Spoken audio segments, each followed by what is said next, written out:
Zéphyr ne pouvait plus rester au château. Il devait retrouver la source dont parlait sa mère. Elle seule pouvait désormais lui indiquer le monde auquel il appartenait, ainsi que ses possibles avenirs. Il descendit jusqu'au puits, jeta un regard à la sirène bifide, attacha une corde et s'y engouffra.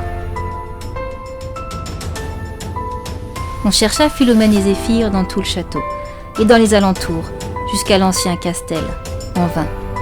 Et pourtant, Philomène est restée à la fois si proche et si lointaine, puisque son âme, depuis lors, en ses murs, erre, cherche, protège, pleure et espère. Ce que Zéphyr ignorait, c'est qu'en jetant le corps par le donjon, il avait non seulement libéré l'esprit de sa sœur, mais également maudit celui qui l'avait tué, réveillant le corbeau blanc. La perte de la blanche élaphe emplit l'âme du pharaon de tant de rancœur que plus rien d'autre n'y subsistait qu'une profonde haine. L'évanouissement mystérieux des deux orphelins confirma doutes et craintes à leur sujet, le Nemrod lui-même étant persuadé qu'il était lié à la disparition du corps de l'animal fabuleux. Les traquer devint son nouveau dessein.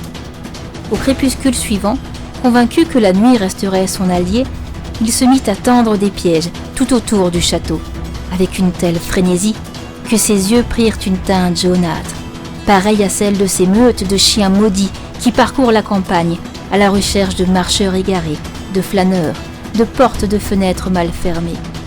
Cette couleur qui donne à la nuit toute la profondeur de son effroi.